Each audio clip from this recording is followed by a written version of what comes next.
అధ్యక్ష ఈ సబ్జెక్ట్ మీద శ్రావణ్ గారు, రాజు గారు, నరేంద్ర గారు, సాంసరా గారు మాట్లాడటం జరిగింది అధ్యక్ష. వాళ్ళు మాడితే కాదు, గౌరవ సభ్యుల మనోభావాలన్నీ వాళ్ళు చెప్తాం జరిగింది. ప్రధానంగా నరేంద్ర గారు అడిగారు, శ్రావణ్ గారు కూడా అడిగారు, సాంసరా గారు కూడా అడిగారు అధ్యక్ష. తప్పనిసరిగా నాడు నేడు పైన ఒక ఎంక్వైరీ ప్రభుత్వం వేస్తుంది, అంటే ఎలాంటి సందేహం లేదు. అగ్రిమెంట్స్ ఏంటి, గతంలో ఎవరికి ఇచ్చారు ఈ వర్క్లు, ఎందుకు పనులు సరిగా జరగలేదు, నాసరికైన పనులు జరిగినాయి అనేది పేపర్లో కూడా గతంలో వచ్చింది. దానిపైన తప్పనిసరిగా ఎంక్వైరీ చేస్తాం. రెండోది సాంసరా గారు చెప్పినట్లు ఫేజ్ 1లో కొన్ని భవనాలు కట్టారు, కానీ అది మూసేశారు, అంటే వాడట్లేదు. ఏకంగా స్కూల్స్నే మూసేసే పరిస్థితికి వచ్చారు. తెలుగుదేశం, జనసేన, భారతీయ జనతా పార్టీ విధానం ఒకటి. ప్రభుత్వ పాఠశాలల్ని మేము బలోపేతం చేస్తాం. ప్రైవేట్ పాఠశాలలకి ధీటుగా ప్రభుత్వ పాఠశాలలు తీర్చిదిద్దాలనేది మా లక్ష్యం. అందుకే చంద్రబాబు నాయుడు గారి నాయకత్వంతో మెగా డిఎస్సి కూడా ప్రకటించాం. ఉపాధ్యాయుల పోస్టులు కూడా భర్తీ చేస్తున్నాం. నెక్స్ట్ ఇయర్ ఏదైతే స్కూల్ ఓపెన్ అయ్యే సమయానికి ఉపాధ్యాయులు కూడా పకడ్బందీగా మేము ఏర్పాటు చేస్తాం.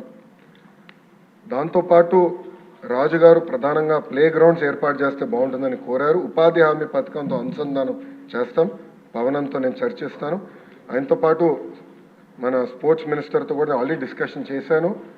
ఇంటర్ స్కూల్ కాంపిటీషన్ ఎట్లా పెట్టాలి, ఇంటర్ డిస్ట్రిక్ట్ కాంపిటీషన్స్ ఎట్లా ఏర్పాటు చేయాలి, కేవలం స్పోర్ట్సే కాదు ఆర్ట్స్ అండ్ క్రాఫ్ట్స్ని ఎట్లా ప్రోత్సహించాలి అని దానిపైన మేము కూడా డిస్కస్ చేస్తున్నాం. సాంసర్ గారు అన్నట్లు ఉపాధ్యాయుల్ని కూడా పెద్ద ఎత్తున హెరాస్మెంట్ జరిగింది. గత ప్రభుత్వం వాళ్ళకి అనేక యాప్లు ఇచ్చి వాళ్ళు అన్ని రకాలుగా ఇబ్బంది పెట్టిన విషయం వాస్తవం. పాదయాత్రలో కూడా ఉపాధ్యాయులను కలిశారు, వాళ్ళ సమస్యలు నాకు చెప్తాం జరిగింది. ఈ సంవత్సరం నా ఆలోచన, I'm subject to correction from members, నా ఆలోచన ఏంటంటే ఈ సంవత్సరం ముందల కేజీ టు పీజీ విద్యను మొత్తం ప్రక్షాళన చేద్దాం. నేను పక్క రాష్ట్రాల్లో కూడా ఎలాంటి కార్యక్రమాలు జరుగుతున్నాయి అనేది నేను చదువుతాను. ఉత్తరప్రదేశ్లో నిపుణ్ కార్యక్రమం చేస్తున్నారు, ఢిల్లీలో కూడా అనేక కార్యక్రమాలు చేస్తున్నారు. నేను కూడా అది మొత్తం రివ్యూ చేస్తున్నాను. నేను కూడా ఫీల్డ్ విజిట్స్కి వెళ్ళాల్సిన అవసరం ఉంది. ఒక పక్కన విద్యార్థుల కోసం మనం డబ్బులు ఖర్చు పెడుతున్నాం, మిడ్ డే మీల్స్ కార్యక్రమాలు ఇస్తున్నాం, ఇన్ఫ్రాస్ట్రక్చర్ ఇంప్రూవ్ చేస్తున్నాం, కానీ లెర్నింగ్ అవుట్కమ్స్ ఏంటి? ఎందుకంటే మంగళగిరిలో కూడా నేను ఉపాధ్యాయులను కలిసినప్పుడు వాళ్ళు అదే అడిగారు, 6వ తరగతి వరకు మీరు ఏం నేర్పించకుండా మాకు తోయేసి మంచి మార్కులు రావాలంటే ఎట్లా వస్తాయి? సో లెర్నింగ్ అవుట్కమ్స్ ఎట్లా మెజర్ చేయాలి అని దానిపైన కూడా మేము చర్చిస్తున్నాం. కేజీ టు పీజీ నేను పాదయాత్రలు కూడా చెప్పాను, కరికులంని బలోపేతం చేయాలి, రీవర్క్ చేయాల్సిన అవసరం ఉంది. అది చేసే ముందర పక్క రాష్ట్రాల్లో ఏం జరుగుతుందో కూడా నేను చూస్తున్నాను అధ్యక్ష. దానివల్ల వాళ్ళకి వచ్చిన అవుట్కమ్స్ ఏంటి అనేది మేము చదువుతున్నాం. ఆ మొత్తం రోడ్ మ్యాప్ ప్రిపేర్ చేసి సంఘాలతో కూడా మేము చర్చించి అందరు బయ్యన్ అయిన తర్వాత ఆ రోడ్ మ్యాప్ ప్రజల ముందర పెట్టాలనేది నా లక్ష్యం. దాని తర్వాత ప్రజల దగ్గర నుంచి కూడా అభిప్రాయ సేకరణ చేసిన తర్వాత ఆ కార్యక్రమాన్ని మేము అమలు చేసి నెక్స్ట్ అకాడమిక్ ఇయర్కి తీసుకొస్తాం. అంటే గత ప్రభుత్వం లాగా రివర్స్ టెండరింగ్ అనే హడావిడిగా చేసి పోలవరం ఎట్లయితే సర్వనాశనం చేశారో అలా నేను చేయదలుచుకోవాలి విద్యా వ్యవస్థని. విద్యా వ్యవస్థలో కూడా అనాలోచిత వల్ల చాలా దెబ్బతిని సిబిఎస్ఈ కరికులం అన్నారు, కొన్ని స్కూల్స్ ఏమో CBSE curriculum with CBSE examination అన్నారు, మళ్ళీ మధ్యలో ఐబీ అన్నారు, తర్వాత టోఫెల్ అన్నారు, డిక్షనరీ అన్నారు. అంటే కొంచెం గందరగోళంగా ఉంది. ఇది మొత్తం కొంచెం స్ట్రీమ్లైన్ చేయాల్సిన అవసరం ఉంది. ఎందుకంటే మన పిల్లల భవిష్యత్తు దీనిపైన ఆధారపడి ఉంది. సో సిస్టమేటిక్గా చేయాల్సిన అవసరం ఉంది. తొందరపాటు నిర్ణయాలు కాకుండా సిస్టమేటిక్గా చేయాలనేది నా ఆలోచన అధ్యక్ష. 2019 నుంచి 24 అని మీరు చూస్తే 2019లో అంటే ఆనాడు తెలుగుదేశం ప్రభుత్వం హయాంలో 38,98,000 మంది విద్యార్థులు ఉన్నారు. 5 సంవత్సరాలు వేల కోట్ల రూపాయలు ఖర్చు పెట్టిన తర్వాత అది 38,26,000 మంది విద్యార్థులకు తగ్గిపోయింది. అంటే 72,117 మంది విద్యార్థులు ప్రభుత్వ పాఠశాలలో తగ్గిపోయారు. ఇది కరెక్ట్ కాదు, అంటే ఎక్కడో లోపాలు జరుగుతున్నాయి, అంటే డౌట్ లేదు. అదేవిధంగా 117 జియో గురించి కూడా సభ్యులు నా దృష్టికి తీసుకొచ్చారు. అది కూడా మేము డిస్కషన్లో ఉంది. దానిపైన కూడా తొందరలోనే ఒక నిర్ణయం తీసుకుంటాం. కానీ ఎన్డీఏ ప్రభుత్వ ఆలోచన వెరీ క్లియర్, ఉపాధ్యాయులు నియమిస్తాం, ఆగిపోయిన పనులు పూర్తి చేస్తాం, జరిగిన పనులపైన తప్పనిసరిగా ఎంక్వైరీ చేస్తాం. థ్యాంక్ యూ అధ్యక్ష. అధ్యక్ష, గత 5 సంవత్సరాల్లోని కూడా రాజకీయ అవసరాల గురించి, వాళ్ళ రాజకీయ ప్రయోజనాల గురించి పోలీసు వ్యవస్థని క్లియర్గా చెప్పాలంటే నిర్వీర్యం చేసేశారు అధ్యక్ష. అంటే పోలీసు వ్యవస్థ, పోలీస్ డ్యూటీలు శాంతి భద్రతలు కాపాడుకోవాలి అన్న డ్యూటీలు తప్పించి ప్రతిపక్షాల నేతలు ఇంట్ల దగ్గర కాపలా కాయడానికో లేకపోతే వాళ్ళకి పరదాలు కట్టడానికో అంతవరకే వాళ్ళని ఉంచేసిన పరిస్థితి కూడా మనం చూస్తున్నాం.